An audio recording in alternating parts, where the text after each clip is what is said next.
नाग पंचमी क्यों की जाती है नाग देवता की पूजा? क्या आपने कभी सोचा है सावन के महीने में आने वाले नाग पंचमी के दिन नाग देवता की पूजा क्यों की जाती है? आखिर भगवान शिव के गले में नाग क्यों विराजमान है? और नाग पंचमी के दिन दूध चढ़ाने की क्या परंपरा कहाँ से आई? नाग पंचमी केवल एक त्योहार नहीं, यह हमारी सनातन परंपरा में प्रकृति, जीव जंतुओं और नाग देवता के प्रति श्रद्धा और सम्मान का प्रतीक भी मानी जाती है। आज की इस वीडियो में जानते हैं कि नाग पंचमी की पूरी कहानी और इसका धार्मिक महत्व। नाग पंचमी की शुरुआत, इसकी शुरुआत कहाँ से हुई? हिंदू पंचांग के अनुसार नाग पंचमी श्रावण मास के शुक्ल पक्ष की पंचमी तिथि को मनाई जाती है। सनातन परंपरा में नागों का संबंध भगवान शिव से किया जाता है और विष्णु से भी किया जाता है। भगवान शिव के गले में विराजमान नाग हमें यह संदेश देते हैं कि जिससे संसार भय का प्रतीक मानता है, वही भगवान शिव के लिए एक आभूषण बन सकता है। इसलिए नाग देवता को केवल एक जीव के रूप में नहीं, बल्कि दैविक शक्ति के प्रतीक के रूप में सम्मान भी दिया जाता है।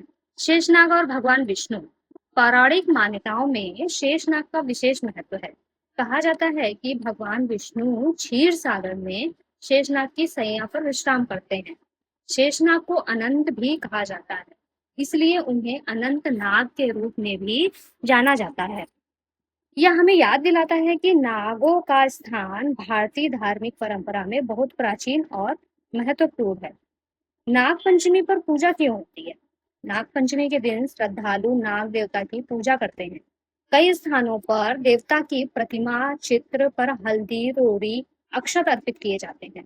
भगवान शिव की पूजा भी की जाती है और शिवलिंग पर जल चढ़ाया जाता है। मान्यता है कि नाग देवता की पूजा करने से परिवार पर उनकी कृपा बनी रहती है और जीवन में सुख शांति आती है। लेकिन इस त्योहार का एक और महत्वपूर्ण संदेश है, प्रकृति और जीव जंतुओं का सम्मान। सांप हमारे पर्यावरण में बहुत महत्वपूर्ण भूमिका निभाते हैं और चूहों जैसे कई जीवों की संख्या को नियंत्रित करने में मदद करते हैं।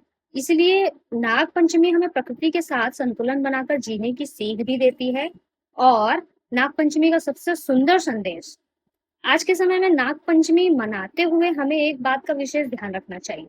नाग देवता की पूजा श्रद्धा से करें, लेकिन जीवित सांपों को पकड़कर या उन्हें परेशान करके पूजा ना करें। सांपों को दूध पिलाने की परंपरा लोकप्रिय है, लेकिन वास्तव में सांप दूध के लिए बने जीव नहीं है।